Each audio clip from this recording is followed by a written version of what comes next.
So far, we know how to translate between standard coordinates and non-standard coordinates for a point.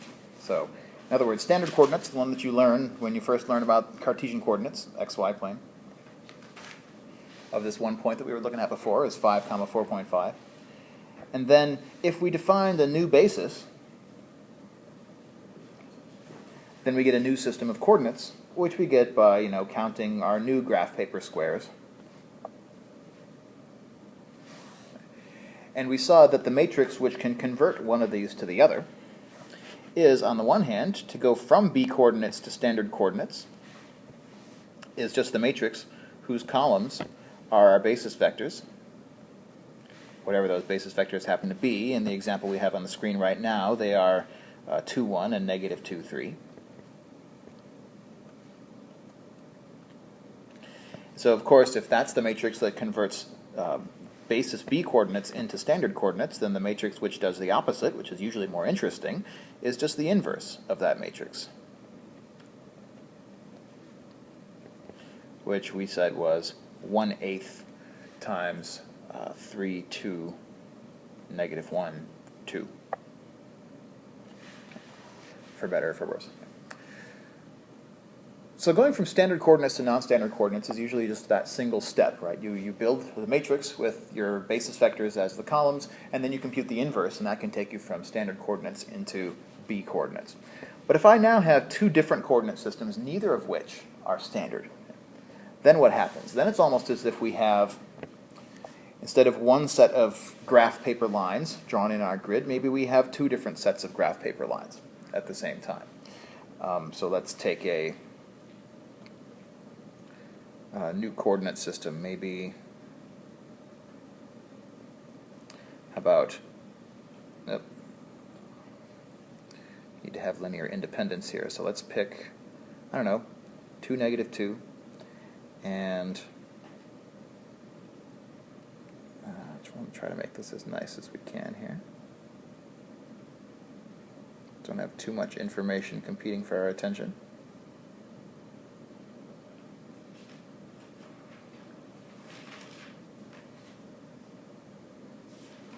Okay, here we go.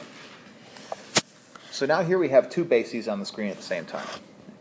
We have, well, really, secretly 3, right? We have our standard basis, which we don't see. It would be just our ordinary graph paper, 1, 0, and 0, 1. And in those standard coordinates, our point still has the expression 5, 4.5. We also have our B basis,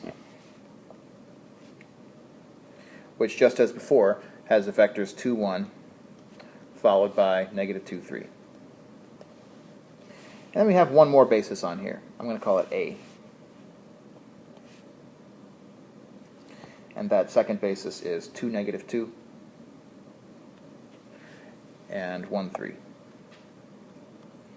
And so since we have two different bases on here, we now have two different systems of coordinates to deal with. And I can measure the coordinates of our point with respect to either one. So if I wanted to know what are the A coordinates of this point, I would start from the origin and I would go out 1 square and a little bit more, so 1 point something. And then from there I would have to count up 1, 2 point something. And so I could kind of approximate what the coordinates are, just using the green graph paper squares. But what I'm interested in doing is not just finding the green coordinates, the A coordinates of this point, but figuring out how to translate between the A coordinates that we don't know and the B coordinates that we do know, and using our standard coordinates as an intermediate step. So here's the plan. If I want to go from B coordinates of my point, and here my point's B coordinates are 3, 1/2. Okay, so these are my B coordinates. If I want to go from B coordinates to A coordinates,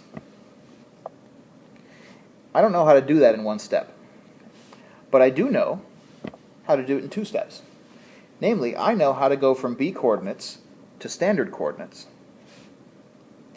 What matrix, or what linear transformation, takes me from B coordinates into standard coordinates? Actually, yeah, that was standard to B. We're going the other way around, so it's even easier. It's the matrix that just has v1, v2, the B basis vectors as its coordinates. So we don't even need an inverse to make that first step. We just multiply this vector by the matrix whose columns are the basis for V. And the result is going to be the standard coordinates. So we translate from B back into standard, and when we go back to standard, we're going to get 5, 4.5, again, in this example. And then, I know how to get from standard to A. How do we get from standard coordinates into A coordinates? There we need an inverse. So it's going to be the matrix whose columns are the A basis vectors. I'll call them A1 and A2. But since we're going from standard to A, we need the inverse of that matrix. So let's find the inverse. Let's find what this matrix is, and then we'll use it to discover our answer. So this matrix is going to be the inverse of the matrix whose columns are the A basis vectors, 2, -2, 1, 3. So I need the inverse of that. And again, we'll use the trick for inverses that we've used before. We'll just take the determinant of this matrix, which again is 2 times 3 is 6 minus -2, so that's 1/8. And then we'll write the adjugate of this 2 by 2, which flips the diagonal and changes the sign off the diagonal. And so there's the matrix which takes us from standard coordinates into A coordinates. And I think that if you look at the notation that the book uses, they tend to give these matrices their own nifty little notational names. So I think they're going to call this matrix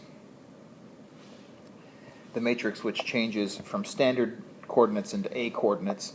I'm just going to call it M with a subscript standard to A. Is that matrix. And then the matrix which took us from B coordinates into standard coordinates, we might call this M B to standard, or something like that. So if I have a matrix that takes me from B into standard, and then I have a matrix that takes me from standard into A, which, by the way, if we multiply this standard to A matrix by our standard coordinates, 5, 4.5, then we should get 3 times 5 is 15 minus 4.5, so that's 10.5, divided by the 8 from the 1/8 up front. Then 2 times 5 is 10, plus 2 times 4.5 is 9, so 19 over 8. Multiply this out, and I get the A coordinates to be 10.5 over 8, which is 21 over 16, and 19 over 8. There are the A coordinates, which, sure enough, convert those into decimals, and those are exactly what the app is telling us they are up here. Okay. 19 over 8 is 2 3/8, 2.375. 21 over 16 is 1 5/16, 1.3125. So that agrees with what's going on inside of the app. And each of these steps is not particularly, we know how to do each of these steps by now. So then the only new question in the section that deals with changes of basis is, how do we do both of these steps at the same time? How can we jump all the way from the top story to the floor without that intermediate step? What matrix can we build that would accomplish that whole thing at once? Where is that matrix going to come from? If I call this matrix M.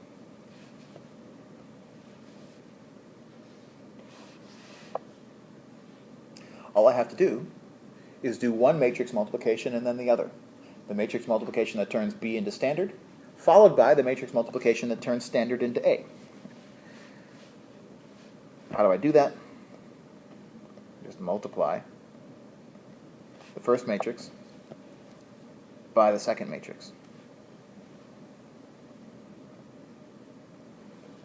And I call that matrix the matrix which changes B into A.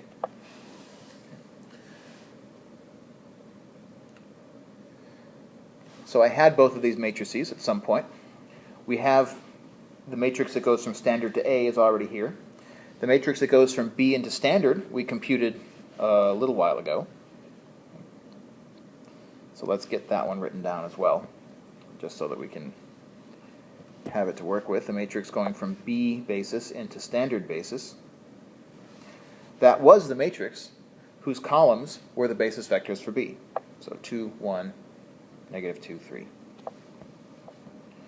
So, all told, the matrix which converts B coordinates into A coordinates is the product of the matrix which converts B into standard, namely 2, 1, negative 2, 3, multiplied by the matrix that converts from standard into A, which was this one that we had down a second ago, 3, 2, negative 1, 2, times 1/8. The inverse of the matrix with the A vectors as its columns. And so now, if we do this matrix multiplication, we're going to get a matrix which in one step converts B coordinates to A coordinates. So, again, when we multiply matrices, we go across the row of the first and down the column of the second.